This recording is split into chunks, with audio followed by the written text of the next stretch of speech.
Dewan Hakim yang terhormat, perkenankan saya untuk meralat ucapan jaksa. Saya tidak merasa akan melakukan pembelaan, karena ini bukan pembenaran. Apapun yang akan saya katakan adalah hitam putih diri saya, merah biru abu-abu saya, belang loreng, gelap cahaya diri saya. Nama saya Sumara, seorang perempuan, seorang TKW, seorang pembunuh dan seorang pesakitan. Ini kali terakhir saya biarkan mulut saya bicara. Untuk itu, Dewan Hakim yang terhormat, biarkan mulut saya bicara. Jangan ditanya dan jangan dipotong. Kalau waktunya berhenti, saya akan diam selamanya.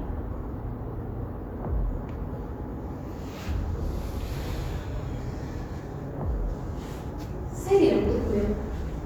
Saya tidak butuh penasihat hukum karena saya tidak mampu membayarnya. Saya juga tidak mampu dan tidak mau memberikan selipar uang pada siapapun untuk mengizinkan pembebasan dari segala tuduhan. Toh semuanya juga sudah jelas. Semua tuduhan terhadap saya benar adanya. Segala ancaman tuduhan, vonis mati, saya terima tanpa pembelaan, banding atau apalah namanya. Kematian adalah pahir yang kedua. Untuk apa berkelit kalau memang itu sudah binaran dalam hidup saya? Udahlah, saya tidak butuh empati dan rasa kasihan. Dari pengalaman hidup saya mengajarkan sangat jarang dan hampir tidak ada sesuatu yang tanpa pembelaan dan juga imbal. Yang jelas, sekarang biarkan saya berbicara tentang apa saja. Penting atau tidak penting bagi Dewan Hakim atau bagi siapapun, saya tidak peduli.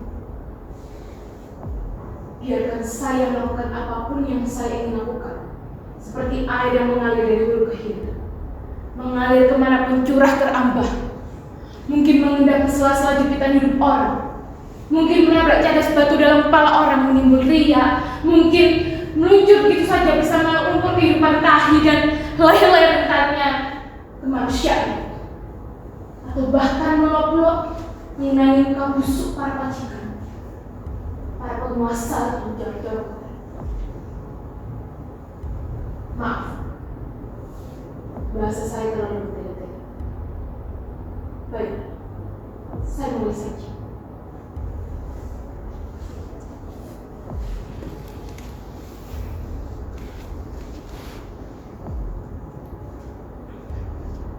Nama saya Sumara. Umur kurang lebih 36 tahun. Saya seorang TKW. Ya, saya memang babu. Tapi justru itu saya hebat. Saya hebat karena berani mengambil keputusan untuk menjadi seorang babu. Saya berani memilih berada pada tempat terbawah dari struktural manusia. Belum tentu semua orang mau menjadi manusia di bawah manusia. Ya, inilah saya, Sumara. Menjadi babu, budak, buruh sudah menjadi pilihan. Bertahun-tahun saya merangkak, saya hidup di kaki orang, saya menjilati kaki orang. Bertahun-tahun saya tutup mulut saya lipat lidah saya agar tidak bicara. Karena bicara berarti bencana. Bencana bagi perut saya, perut singgah, dan bencana bagi kami. Tolong, kali ini biarkan saya mendongak dan membuka suara. Dari kecil, saya tidak pernah mendoakan wajah saya. Apalagi di Karangsari, tempat saya dilahirkan.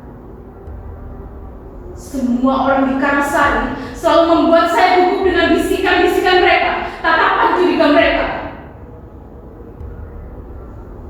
Kegugupan itu bermula saat guru madrasah saya, Pak Asiri, mengatakan,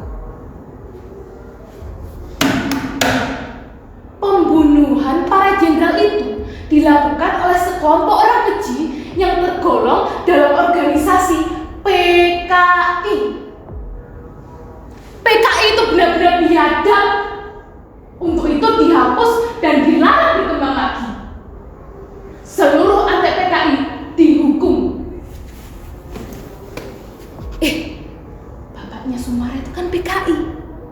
Opo iyo? Lah, sekarang di mana?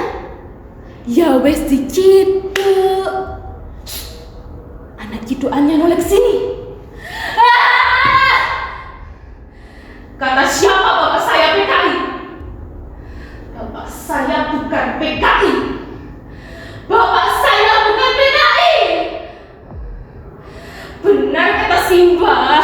Seharusnya nggak usah lah bapak itu beres kelapa. Nggak usah mesin andong. Nggak usah lah nyetor gula ke Denwasto. Lihat akibatnya sekarang. Bapak ikut-ikutan di Ciduk setelah Denwasto diseret oleh tentara itu.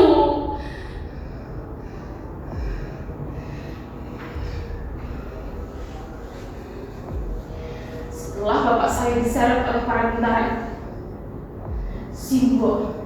Simba, Yudasri dan Kang Rohimah tidak pernah lagi bertemu dengan bapak. Dan saya sekalipun tak pernah melihat wajahnya. Tapi rasanya bayangan bapak selalu menguntit di kehidupan saya ini.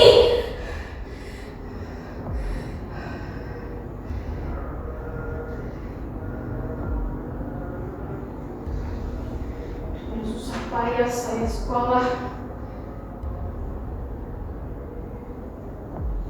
3 ijazah saya punya dengan nilai yang cukup bagus. Bahkan nilai SMA saya lebih tinggi dibanding teman-teman lainnya. Tapi apa? Saya terus terjebak dari pintu ke pintu saat saya mencari pekerjaan.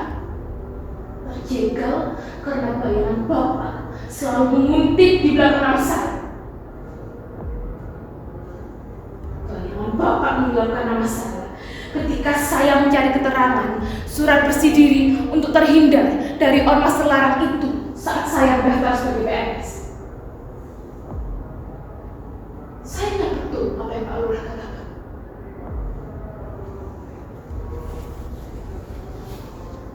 Waduh, Nduk, kamu itu ternyata memahami betul tentang persoalan itu.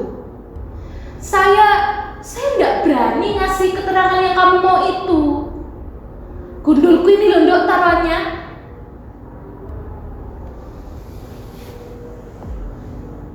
Saya juga ingat betul apa yang dikatakan Mbok Di Jumilah tetangga saya ketika ia sedang bisik-bisik dengan Lekno di Srawilangar. Yuk, si Sumara itu kok yuk ketinggian kartu? Ada apa toh? Itu loh, mau jadi pegawai kantor. Yo jelas kejegal di kelurahan. Lawang keturunannya orang Bekuan. Alah bapak, di mana engkau? Aku ingin kau ada dan bungkam untuk orang-orang itu.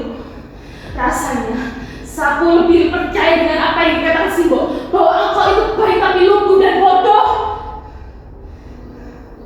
Jika benar bapakku bersalah, lantas apa iya aku, Simbo, Kang Rohiman, dan Yudasri yang harus menanggung dosa itu selamanya? Dikucilkan, dirampas sawah kami, dan terlupa di negeri sendiri. Demikian saya menjerit-jerit, raung-raung dalam bibir.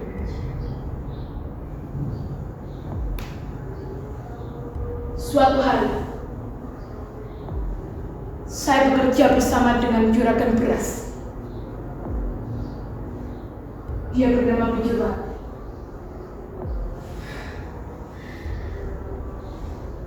Dengan bekerja bersama juragan beras itu, saya berkenalan dengan seorang lelaki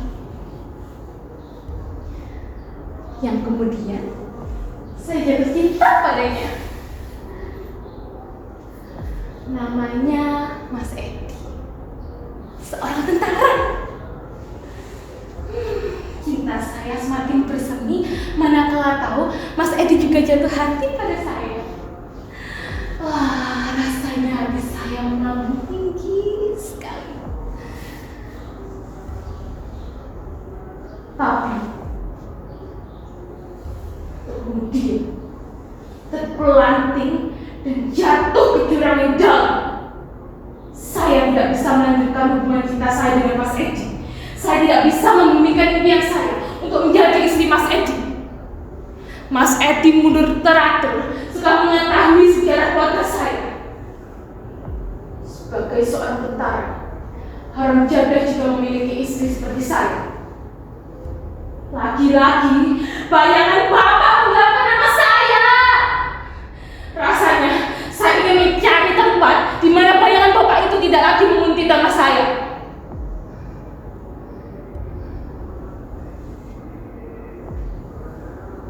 Akhirnya, melalui perantaraan seorang calon, saya mendaftarkan diri sebagai seorang TKP.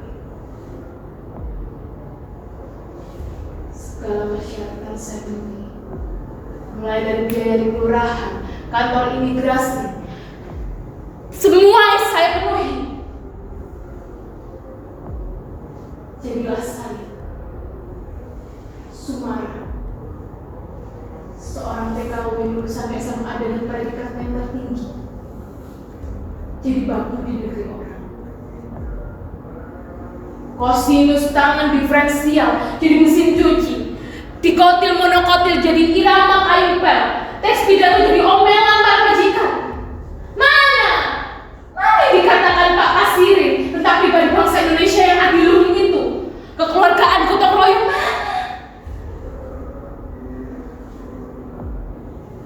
Ternyata segalanya untuk saya pikir dengan menjadi seorang TKW, kehidupan saya bisa berubah. Saya pikir saya dapat bermetamorfosa dari ulat bulu jadi kupu-kupu yang indah. Tapi ternyata seorang Sumara tetap kandas. Di balik jubah-jubah hitam majikan saya, di balik cadar-cadar mereka, segala nasib saya kandas. Saya tersiksa, uang gaji saya setahun hilang, dan saya hakim. Saya diperkosa.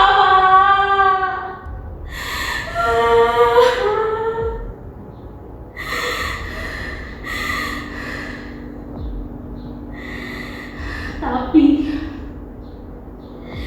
saya harus menggunakan kepala saya, meludahi muka orang-orang yang menghinakan saya, membawa pisau dan menusukkan ke jantung hati mereka. Manusia itu, para majikan itu saya bunuh.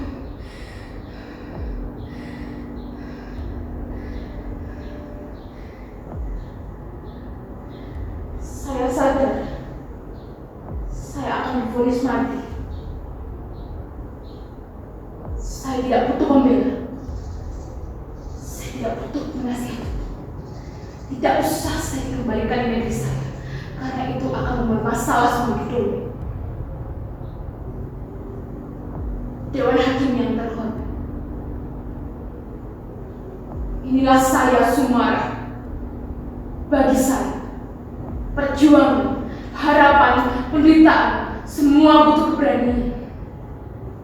Tapi harapan menjadikan penjara bagi hidup saya. Tidak. Sekarang saya bebas dari harapan. Hidup saya penuh ketakutan. Sekarang saya harus berani. Karena kematian dan kehidupan adalah dua sisi keping nasib. Dan keping nasib yang terbuka berada di atas tangan saya. Dan itulah yang harus saya jaga. Dengan berani, senang, sakit, dosa, pahala, semua sama. Ada resikonya. Inilah saya, nama Sumara. Saya siap mati.